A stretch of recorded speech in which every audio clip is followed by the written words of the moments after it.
everyone! Welcome to our YouTube channel, Research Ready and Student Matters Hub by Doc Lynn. So before we start, please like, share, and subscribe our YouTube channel. So sana mas marami pang makapanood ng mga lesson videos na meron tayo at makatulong sa ating mga researchers struggling to research. My lesson video is all about one of the designs of mixed methods approach. So kung mapapanood nyo or napanood nyo na yung mga past lesson videos ko about mixed methods, I have already discussed the first basic design of mixed methods approach, which is sequential explanatory or explanatory sequential mixed methods, wherein inuuna natin ang quantitative data na i-collect, tapos i-analyze natin yung data, saka tayo makakagawa ngayon ng ating interview guide para sa ating qualitative. I-analyze natin yung data ng qualitative, tapos titignan natin later on kung meron bang pagkakatulad, pagkakaiba, or meron ka bang nakuhang bagong idea pagkatapos nun. Pero ngayon, ang i-discuss ko sa inyo ay yung isa pang klase ng mixed methods design. At ito yung tinatawag nating convergent mixed methods. Okay, so pag sinabi natin convergent, kung ang explanatory sequential ay merong dalawang pieces wherein inuuna natin yung quanti, tapos sinusunod natin yung quali. Ang convergent naman, or sometimes it's called concurrent parallel design, ay magkasabay. No? Yung collection ng data natin for quanti and quali are done simultaneously. However, they are analyzed separately, and then the data which were analyzed will be converged later on the results. So kakaiba itong mixed methods design na ito, no? Ito yung hindi katulad ng mga usual na ginagawa ng mga researcher na nagsasurvey ka para sa quanti, tapos i-analyze mo na yung data, o kaya you are doing qualitative research regardless kung anong design siya, tapos i-analyze mo na siya. Ito ay isang kakaibang mixed methods design.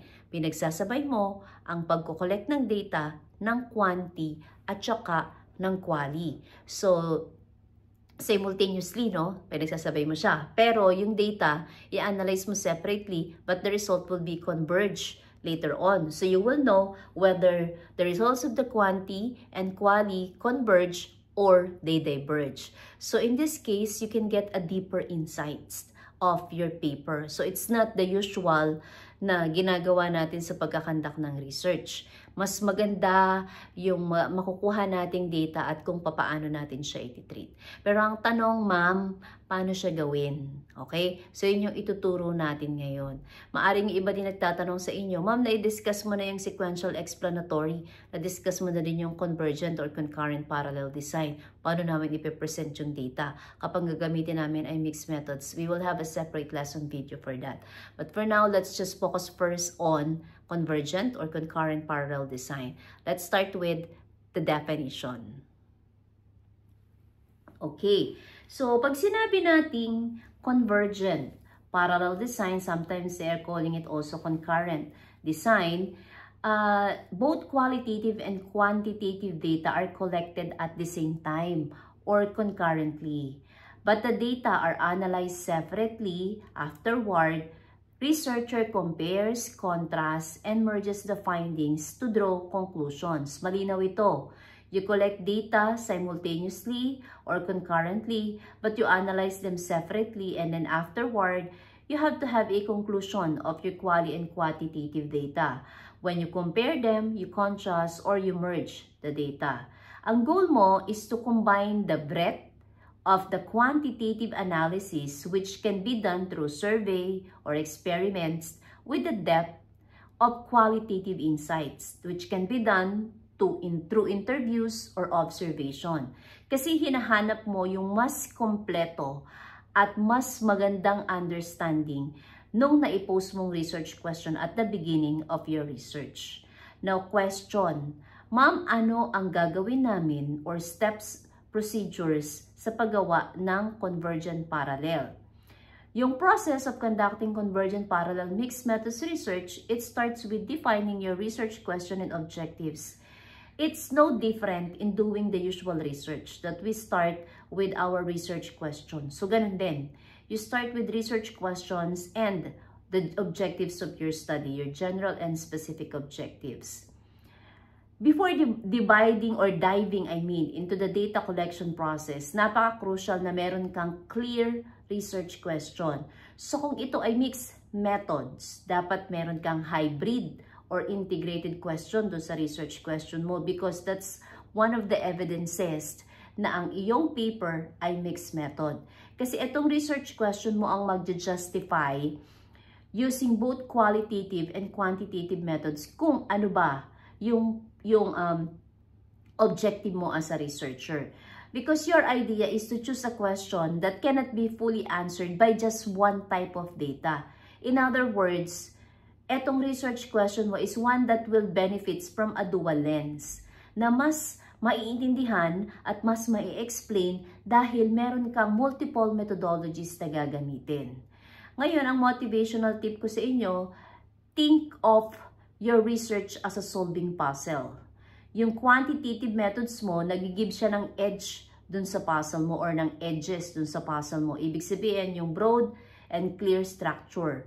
Yung qualitative methods mo naman, it fill in the middle, na nag-add siya ng depth and nuance sa yung study. Both are necessary to complete the picture. So, ibig sabihin, hindi po pwedeng quanti lang, hindi po pwedeng quali lang. Dapat yung dalawa ay nagbe-benefit or magbe-benefit yung research mo dun sa datang makukuha mo, both quanti and then quali. Example, suppose you're studying student engagement in online learning environments. So, pwede kang maging quantitative question mo dito, how does the frequency of student participation in online discussion forum correlate with academic performance? So that's your inferential quantitative question. Ang quali mo naman na pwede mong isabay do sa quanti mo na syempre dapat hindi sila maglalayo ay what are the experiences of students regarding the effectiveness of online discussion forums in promoting engagement. So kung titignan natin itong dalawang research questions na to, together it will allow you to examine the issue on one issue, both statistically and personally, giving a fuller picture of engagement. So, kung papapansin niyo, hindi nagkakalayo yung dalawang question kasi they are addressing single phenomena. Hindi po pwedeng magkaaway yung iyong research question na i-address for quanti, tapos iba rin yung sa quali mo. So, take a look at that. Ito yung mga struggles din usually ng mga researchers using convergent or concurrent parallel design. So, hindi po pwede na masyadong magkalayo yung iyong research questions. Again, because you're addressing a single phenomena. Step 2, designing your data collection process. Once you have already settled your research question, naging clear na siya, no, the next step is to design your data collection method. Since ang approach mo ay concurrent, you will collect your quantitative and qualitative data at the same time. Laging tatandaan, sabayin nyo silang i-collect. Okay? Often from the same participants. So sa quantitative data mo, typically, you collect it through structured methods like survey, tests, or questionnaire that provide numerical data. So ano pa yung mga ibang methods, ma'am, sa quantitative? Balikan nyo yung aking research video tungkol sa data collection methods. Makikita nyo doon. Sa qualitative data naman, you collected it through unstructured or semi-structured methods. Example, interviews, focus groups, or open-ended survey questions, providing rich descriptive data. So, pwede ba, ma'am, sa convergent na, meron akong survey questionnaire, tapos, meron ding part nun, ilalagay ko yung aking interview guide. So, yung aking open-ended survey question. Survey pa rin siya. Pwede naman. Kaya lang ako as a researcher, I wanted to take it personally na kapag kukuha ko ng qualitative data, ako mismo yung nag-i-interview. At kinukuha ko kung ano yung personal insights ng aking mga participants. So, ang aking motivational tips sa inyo dito sa paggawa niyo ng convergent parallel design, parang siyempre, it can feel overwhelming para ma-deal mo yung both data types collection. But remember, Mas maganda kasi yung diverse perspectives which will lead to comprehensive insights. So para sa akin, ang challenge ko sa inyo or ang masasabi ko sa inyo is embrace the challenge. Because later on, you will harvest the fruit of your labor na talagang napakaganda yung makukuha mong data pag ginawa mo ito. Example, you might design a survey with both multiple choice questions for quantitative analysis and open-ended questions for qualitative insights. Ito yung binanggit ko kanina. So yung survey mo, it will encompass or it will include both quantitative and qualitative. No? So yung interview mo, supposedly, pwede kang maglagay ng open-ended questions na pwedeng sagutan ng iyong participants. So ever, sabi ko nga ako, when I'm doing a qualitative research, I want it to be personal. Gusto ko ako talaga yung nakakakuha ng data or ng insights or ng personal experiences ng aking participants. Then, simultaneously, you might have an interview. Ito naman, other choice to. You might interview a subset of the survey respondents to capture in-depth reflections on their engagement in online forums. So, pwede rin naman yung ganon. Step 3, analyze your data separately. So, first, you have established your research question. Second, you have identified your data collection for both quali and quanti. Thirdly, you analyze your data separately. Pagkatapos mo makollect yung data mo, the key to convergent parallel approach is analyzing the data separately, although you collect them simultaneously. Kasi yung dalawang data na to, pagkatapos mo silang makollect, you are treating them as two distinct entities initially. Okay? Two distinct entities initially because this is on the stage of analysis. This ensures that each data gets the specific attention and analysis it deserves. So in other words, kung meron kang quantitative data, you have to do the proper way of analyzing it. If you have a qualitative data, you have also to do the proper way of analyzing it. So very basic in doing research, kapag meron tayong numerical data, we apply statistical analysis. So kapag meron tayong qualitative data, we apply thematic analysis. Let's continue. So sa quantitative analysis, you can use statistical tests such as, kunyari, correlation, depende sa iyong research question, regression, t-test, or descriptive statistics such frequency or mean. Ito yung ginagamit natin para ma-analyze natin yung data. Ang iyong analysis ay depende kung ano yung nakuha mong data base sa iyong research question.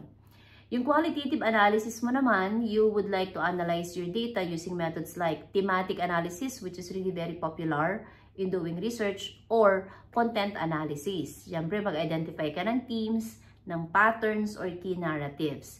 Now, how are we going to do that, ma'am? Again, you can go back to my lesson videos about thematic analysis, part 1 and part 2, and you can understand there, once you have watched it, paano ba ma'am yung thematic analysis. So, okay. Ano ang aking motivational tip? Think of this as a team effort. Yung quantitative mo tsaka qualitative method mo, pareho yung may strengths at pareho yung may purpose. Huwag mong madaliin yung analysis ng data mo. Kasi yung bawat approach na ginamit mo, it deserves time and attention to bring out the best insights. So, kailangan talaga, yun yung term natin sa research, kinukutuhan natin yung data para makita talaga natin kung ano yung pinaka-importante pwede natin gamitin at pwede nating itapon. Okay? Example, after ma-analyze mo yung survey responses mo, pwede mong ma-discover yung positive correlation between the frequency of participation in online forum at saka yung kanilang grade. At the same time, dun sa interview mo, pwede mo kasing ma-uncover yung narratives about bakit ba sila nagiging engaged when they have received personalized feedback from their instructors. So, it helps a lot. No? So, you will know later on whether your data for quanti and quali diverge or they merge. Step 4, comparing and converging your findings.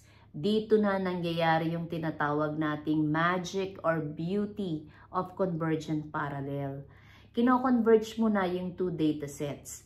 Ang goal mo, syempre, i-compare mo or makita mo yung contrast ng findings ng both quanti and qualitative analysis. Kasi ang goal mo naman talaga is ma-compare mo sila at magkaroon ka ng comprehensive understanding dun sa iyong research question. First, look for convergence. Questions such, do the quantitative and qualitative findings align? Pareho ba ang nakita mong resulta? Are there patterns in both dataset that they support each other? So that is convergence. Next, divergence. Yung mga datasets ba, they do not align? Kung hindi sila naka-align, what does that tell you? Sometimes kasi yung differences in findings can reveal a deeper insights or new question to explore. So, ang ganda, no? Nakikita mo kung merong convergence or divergence yung dalawang datasets. Ang aking motivational tip, you embrace the complexity of combining these two types of data. No? Parang sabi nga natin, babalik tayo dun sa sinabi ko kanina, it's just like a puzzle. Putting the piece together to form a puzzle that were initially different. Pero when they are combined, they provide a clearer overall picture, no, of what you intend to have. Example, sa yung quantitative findings, nag-show siya ng increase sa participation in online forum. Nag-correlate siya sa higher grades. Sa qualitative findings naman, ipinapakita na ang mga estudyante ay more connected sa kanyang peers at instructors kapag nagpa-participate sila sa forums na nakakapag-contribute sa kanilang academic success and sense of community. So pag ito yung example nakita mo, nag-converge yung findings kasi yung findings ng quanti mo at ng qualitative mo ay pareho. Pag kino-compare natin yung both data, you can conclude that active participation in online forums not only leads to better grades but also enhances student engagement and emotional connection.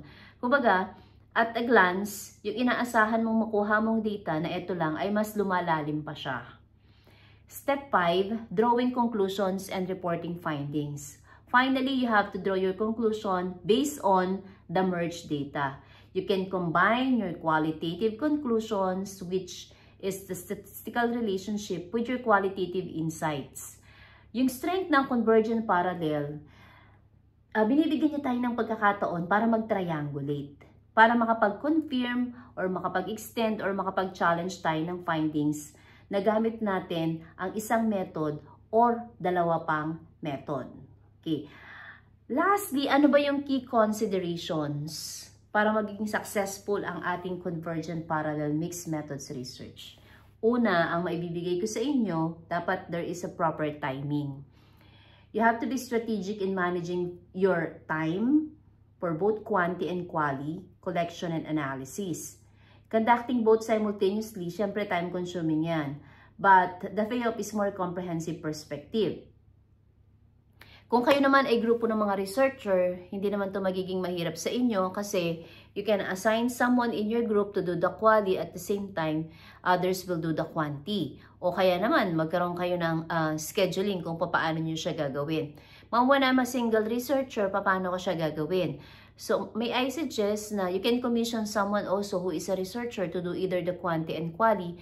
But mind you, dapat ang kukuhanin nyo is the one who understands in doing a research para hindi ka magkaroon ng difficulty pagka ina-analyze mo na yung data. Kasi kapag walang background yung katulong mo sa pagkakandak nito, it will be very hard or struggling on your part to analyze your data and then later on making a conclusion or forming a conclusion out of the data that you have collected. Okay, second is integration. Focus on how to merge the results meaningfully. Compare mo yung two findings mo. Is it enough?